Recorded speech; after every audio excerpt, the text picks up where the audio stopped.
The Samsung Galaxy S4 launches with Android 4.22 Jelly Bean, the latest publicly available version of the Google platform, and it packs the latest batch of exclusive software from Samsung. That includes the TouchWiz interface, which enriched the Android experience not only with major features like multi-window, but also a variety of tweaks and improvements. It starts off with the lock screen. It has widgets, a new feature in Android 4.2, and beautiful photos from TripAdvisor, which change automatically. The shortcuts on the bottom of the screen are disabled by default. The special Favorite Apps widget on the right has taken their place. You can re-enable them and switch the right widget to the camera as the default Android behavior. The home screen is virtually unchanged, save for a few widgets. Home screen panes can be managed with the usual pinch gesture, and you can have anywhere between 1 and 7 of them. One small change we noticed shows up when adding shortcuts or widgets to the home screen. Small thumbnails of all home screen panes show up at the bottom, complete with the silhouettes of the widgets on them. This makes finding an empty spot for the new widget so much easier. The notification area has been tweaked too. The usual arrangement of toggles, screen brightness slider, and notifications is still in place, but you can view all toggles at once, similar to Android 4.2.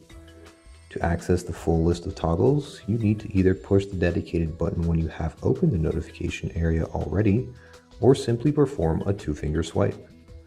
You can rearrange the toggles and the top row is always visible. Screen brightness slider can be hidden to save space too. The Samsung Galaxy S4 borrows a couple of features from the Note 2. One of them is multi-window multitasking, which can be enabled by long pressing the back key. It allows for two supported apps to run side by side on the screen.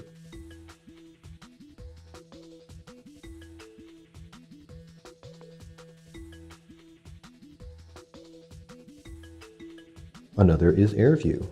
Basically, it turns your finger into an S Pen. You can hover your finger over an item on the screen to view more info, for example, the text of an SMS, the calendar appointment text, photos in a folder, and so on.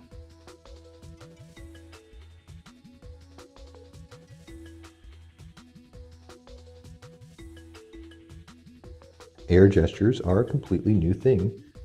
In a Connect-like twist, the Galaxy S4 can be controlled by waving your hand some distance in front of it. It can be used for scrolling, changing active tabs, skipping songs, and answering calls.